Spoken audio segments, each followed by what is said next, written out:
Hey everybody, this is Mike with Free Roaming Photography, and today I'm talking to you about the best times to see bears in Grand Teton National Park and even Yellowstone National Park. And I just want to remind you that I do offer private photography workshops and photo tours in both parks, and so I'd love to show you around the area and help you maximize your chances of seeing bears.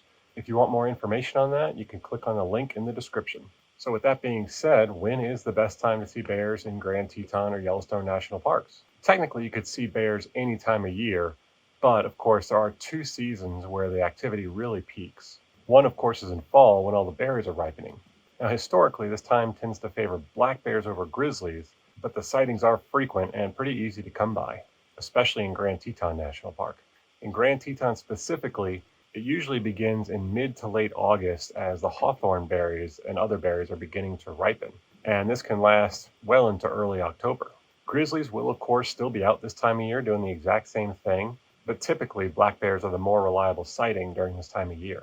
And of course, the other time of the year is the spring. Of course, depending on who you ask, the spring season can range from early April after Jackson Hole Mountain Resort closes to even early May when Yellowstone National Park Southgate opens to early to mid June when all the wildflowers are at their peak. In an average season, this time of year, we see both black and grizzly bear sightings pretty frequently, particularly since the mountains are still covered in snow. This forces both types of bears to have to forage throughout the valley to obtain their much needed food after hibernation. Male bears are typically the first to emerge, while females with newborn cubs, also called cubs of the year, will wait as long as they can to come out of hibernation. This can be roughly late May or even early June. The opportunities are plentiful, and this is when most people get sightings of the famous grizzly 399 and her daughter 610. Likewise, many of Yellowstone's famous bears are also out this time of year, such as Raspberry and many others. Bear sightings can still occur between spring and fall,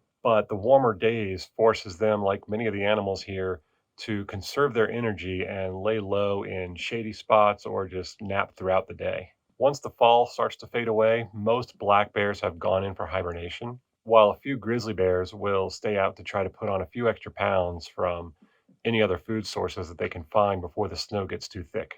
During this time of year, they're in a phase called hyperphagia, and that's when they're looking to put on as many pounds as they can, build up those fat reserves, knowing that they're about to go into hibernation. So those tend to be the best times to see both grizzly bears and black bears in Grand Teton and even Yellowstone National Parks. If you found this useful, please feel free to like and subscribe for plenty more tips. And if you'd like me to show you around the area, just remind you that I do offer private photography workshops and photo tours in both parks. And I'd be happy to show you around and help you find some bears since they are my favorite animal as well. The link for that is in the description, so you can click on that and go to my website where there's more information regarding photo tours and workshops. And if you have any other questions or comments, please feel free to leave them in the comments below. Thanks for watching and happy trails.